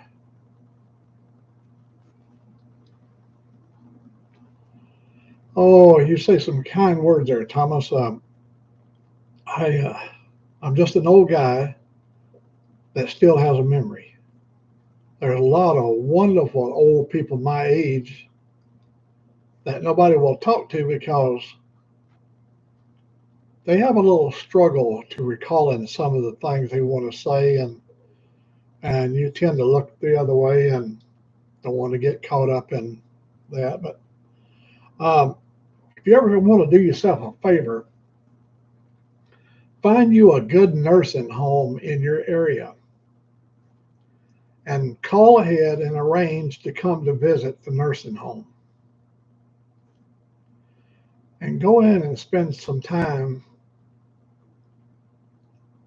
with these people that's in there. You'll find a lot of them. There's a lot of old Macks in those homes. Because, see, Bobby Jr. and Clara Sue, they ain't going to put up with that old bastard's attitude. And so they just put the old sucker in the home, out of sight, out of mind. And we'll go cash his check and we'll all have a good time. But that old man or that old woman has got a story to tell. Those that still can communicate has a story to tell. I'm fortunate enough I get to do mine here on YouTube. But there's so many people that never got to tell their story.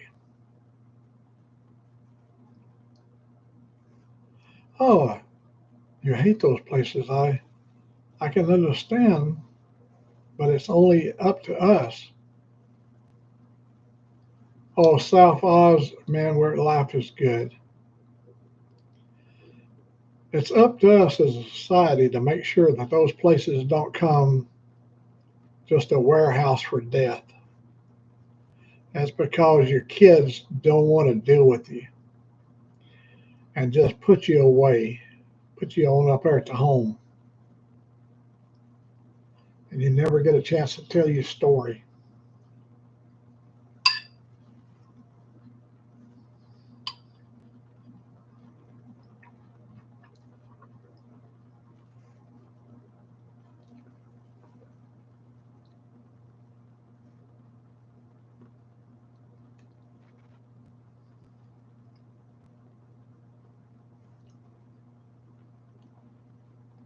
I think we're doing well. We have been doing well. We just happen to have a little period of time where the internet is working. What I've done is, before I came on, I turned everything off for like 3 hours, shut everything down, unplugged everything, so that when I started up again, I'm on T-Mobile internet, and I'm 7 miles from the tower, and see, it's rolling up towards, it's 3:39 now. I mean 2:39. As it goes on up towards 3 and 4 in the afternoon, all of a sudden my signal's going to start going away because everybody's coming home from work. They're getting in front of the TV to catch the afternoon news, maybe a sports, some game or something.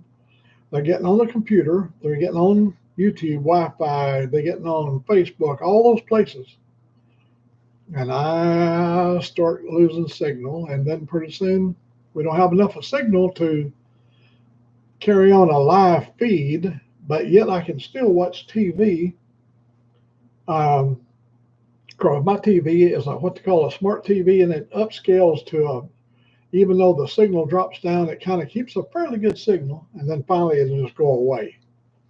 And when the little wheel starts spinning, and you see there's no signal, it says no signal. That's all you can do.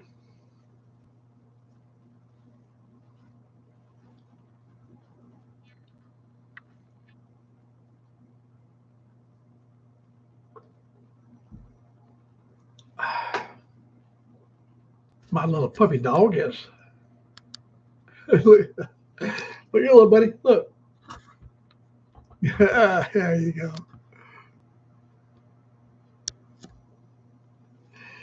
He's laying here close to this bowl. You want to dig out a little piece of pork, buddy? Yeah, here we go, right here.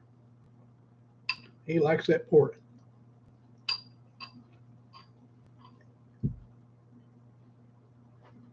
Here.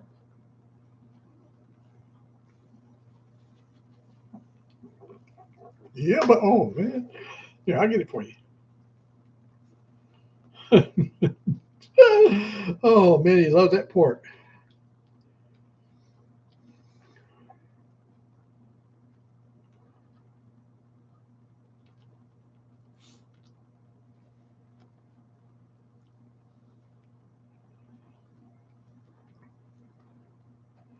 Well, Robert, let me tell you a little story about me and promotions. One time I was happy as a pig in mud. I was QA, military QA. When I came back out of the field, they put me in this QA division, and we was working the PHM. You don't know what a PHM is, but it's a pursuit hydrofoil missile boat. Boeing built these big 200-foot missile bearing boats. They fly on top of the water. They got a 15-foot foil under the water, and they fly. And they run about 60 miles per hour. 200-foot boat running 60 miles per hour. So they can deliver missiles to almost anywhere really quick.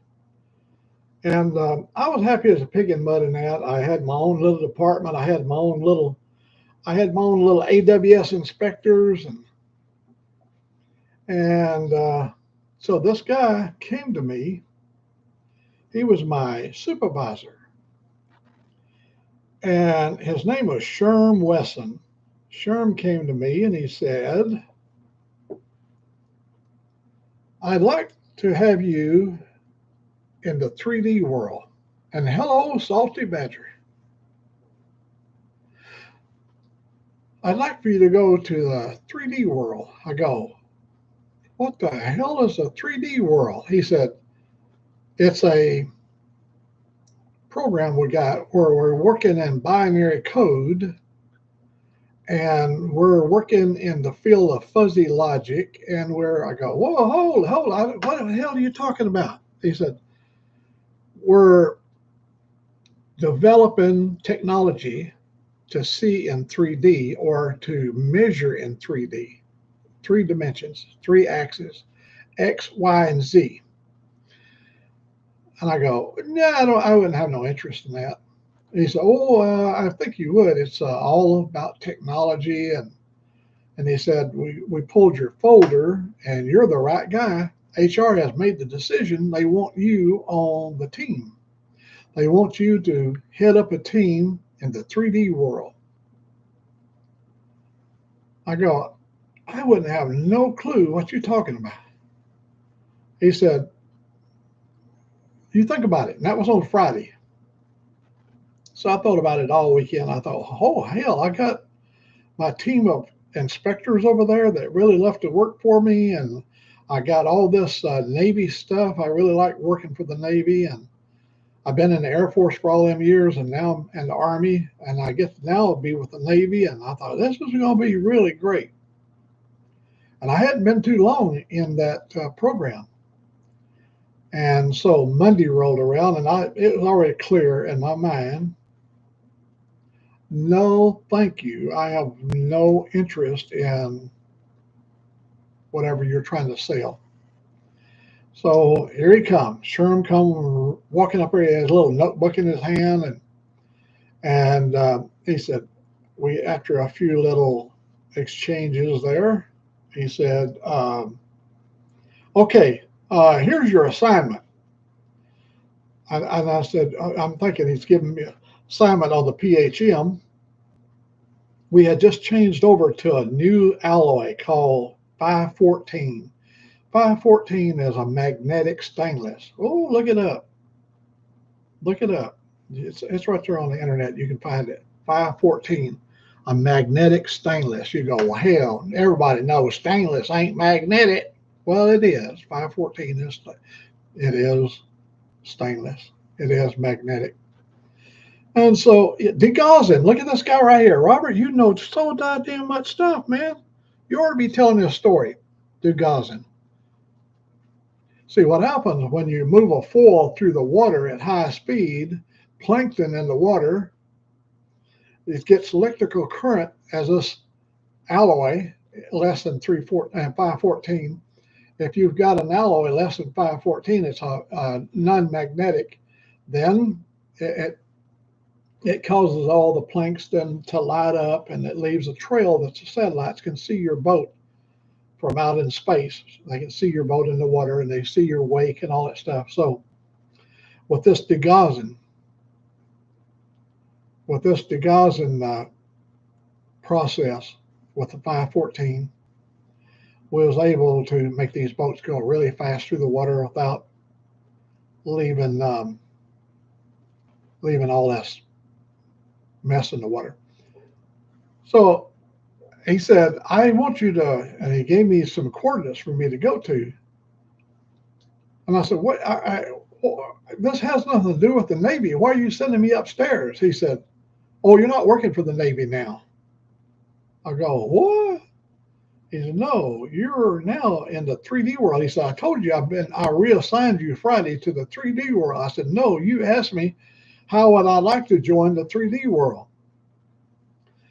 And I already made up my mind this weekend, hey, no way I'm going to the 3D world. He said, well, you've already been assigned to it. And it's out of my hands. If you want to take us up to the next level up there, good luck, but I don't think it's going to fly. So I went up there with a high degree of reluctance to be in the 3D world. Oh, I'm going to tell you, Robert, that was the most greatest thing ever happened to me in my life. I got up there with the same people that had the same thought processes as me.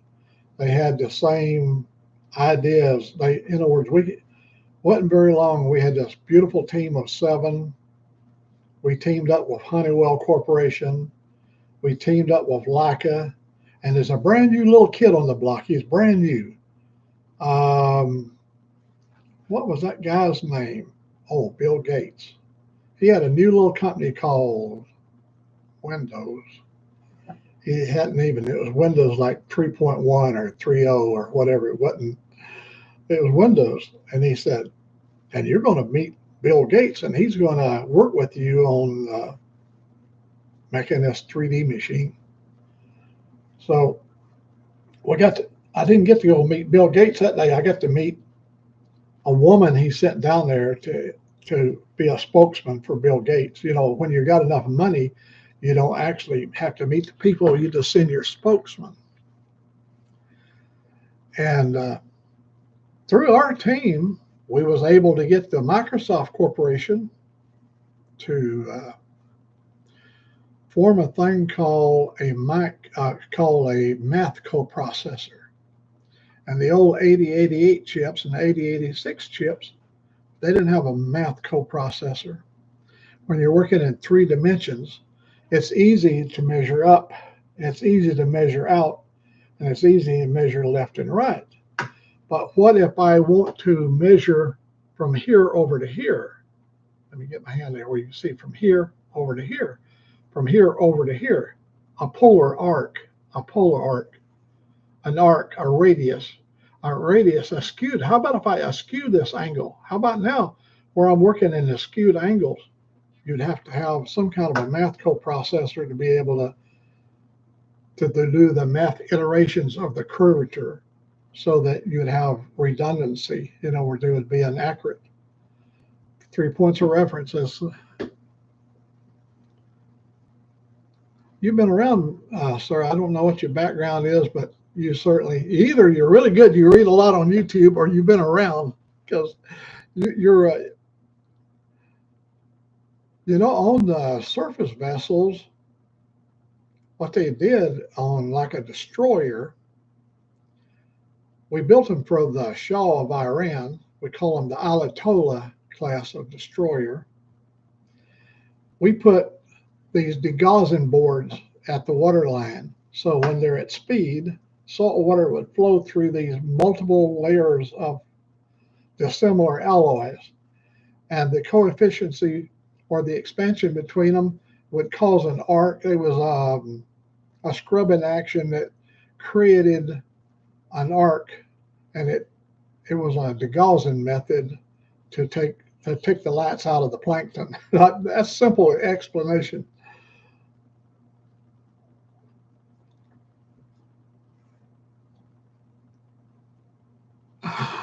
Oh, well, that is so good, right? Hey, look at more people should inquiring minds want to know.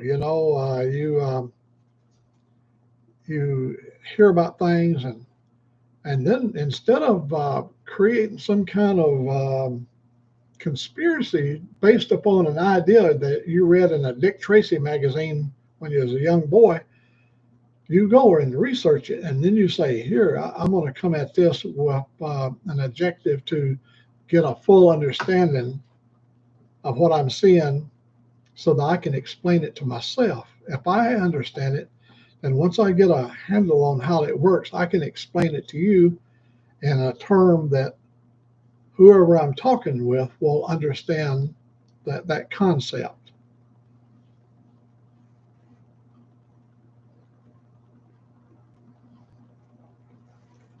Yeah, see, there are so many things that came from. There's a term we use all the time. Necessity is the mother of invention. They had the problem with the mines, and they had to figure out some kind of way of keep from setting the mines off. And so a lot of times the necessity of having assurance that you could move this many men through the water without having to write a lot of letters to mothers and daddies explaining why their son was killed, unnecessary so.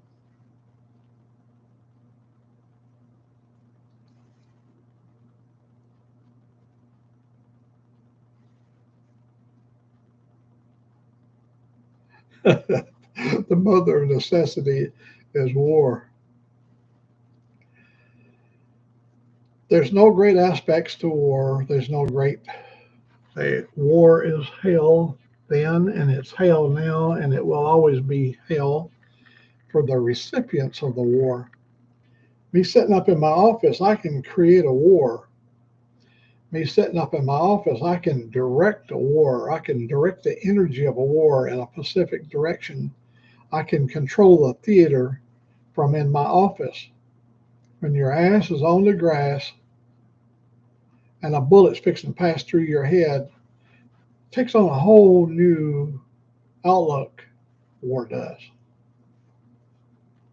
You can be so good. You can pull that trigger so good, and you can be so accurate, knowing every time you pull it, a human life goes away. And you're really good at it.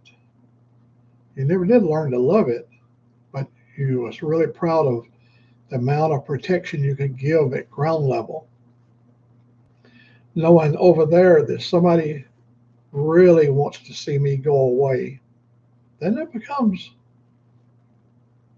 a war of reality on the ground, not up in an office, plotting and scheming and planning our next move and all that stuff on how I can take my men in here and do this with these nations, and I can do that, and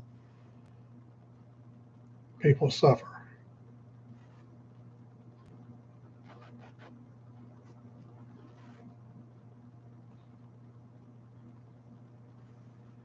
Yes, Robert.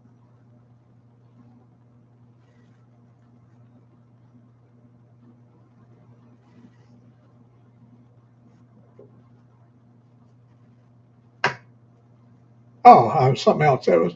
Oh, I'm sorry. I thought he said he was asking me for like a quick answer, a quick question. My apologies. I didn't see the whole thing there. Quick shoe. Is it quick shoe six? Hello. Well, I won't push my luck. I thank each and every one of you for spending some time with me and uh, letting you know all's well here. We're only limited by our technology we have available here in the woods, and the turnout today was really good. I really appreciate because I know this afternoon there are going to be people starting up their stream yards and I think Sick and them was running one, but I'd already scheduled mine for 1 o'clock, and I really appreciate the fact that they came over and visited my little live feed here. We never have been sick. We were sick in Washington, but not here. Um, we're just limited by our technology. Um, I don't think of anything that's going to hamper this year's fun and activity. I may end up going to Florida. I don't know. I've been thinking about it.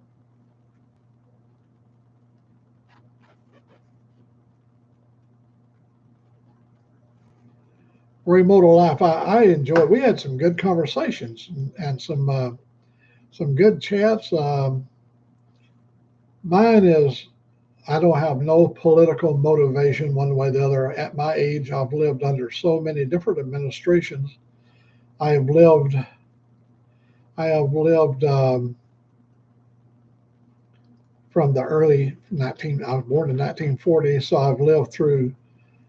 People call today what they call a hardship. It doesn't even. It pales in comparison to what hardship was in the 1940s when my mama would wake up and realize she had a handful of butter beans and 5 kids to feed, and she managed to keep us all alive. We're all still alive. And when I hear people whining about how hard it is, oh God Almighty, give me a break. they, I don't know if any kid today could live 12 years without electricity. I lived 12 years of my life without electricity. I ain't whining about it. That's just the way it was. And we wasn't the poorest people in the neighborhood. My mother wouldn't let us be poor. We had the thing called pride, where you're not allowed to take any charity. You give, you don't take. You give donations. You go and work at a somewhere where you can offer your services, even though you're really, really poor. You help other people that's even worse off than you are.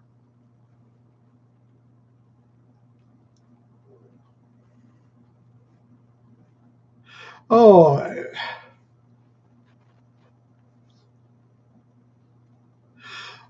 I'll be bringing my bike down. If I come down, I'll bring the bike down. Um, I'd like to go. I really would like to go to Key West down and do the whole all the way down. And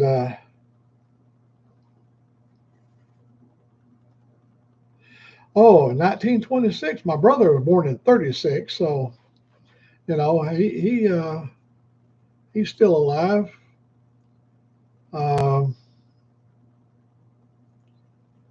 yeah, the snow cream guy shooting dynamite. A lot of people go, "Oh, I just can't believe you throw dynamite out the window." You got to keep in mind, my daddy would take 40 sticks of dynamite in a bag, and he'd walk 6 or 7 miles to go to work. Walk to go to work, and inside that bag would be auger tips. That's how they drill into the coal, the seam of rock. They have a big 8 foot long.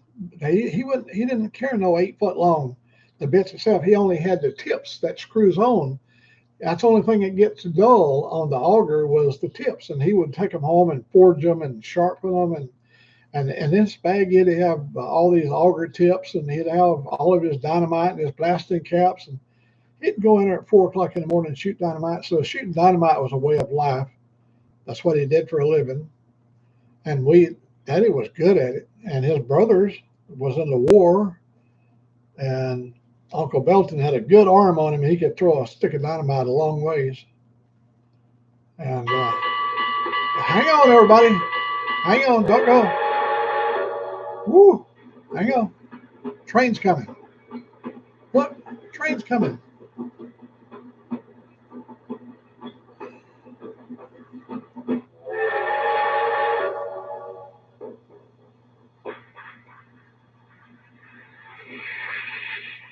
Woo. He's letting passengers off. Well, I thank you very much. I've already said probably as much as it needs to be said, and probably more than it should have been said. But uh, I enjoyed y'all having Chilli with me today, and when the time permits, we'll try to squeeze in and that should bring you up to date between rides. We're going to do a lot of riding. We'll probably go to Florida, and it's good seeing so many of my good friends to come out this afternoon. And yeah, we had a good turnout, and I really appreciate y'all taking the time to spend a little time with me, because I've got stories to tell, but if I never get a chance to tell them, they'll never be heard. So, and for those that don't like to hear the old stories, man, there's so many channels out there that you can learn how to put a spark plug in a Briggs & Stratton motor. You can learn how to mix paint, or there's so many things you can see on YouTube. It's unlimited. With that, let me say, I got to figure out how, oh, I see it right there. I'm on YouTube Studio, so it don't end the same as the other one over there. God bless you. And we're going to be watching you, so don't do nothing, because Old Max be watching you. He won't ever interfere with you, but he will watch you and learn. Bye-bye. I love you.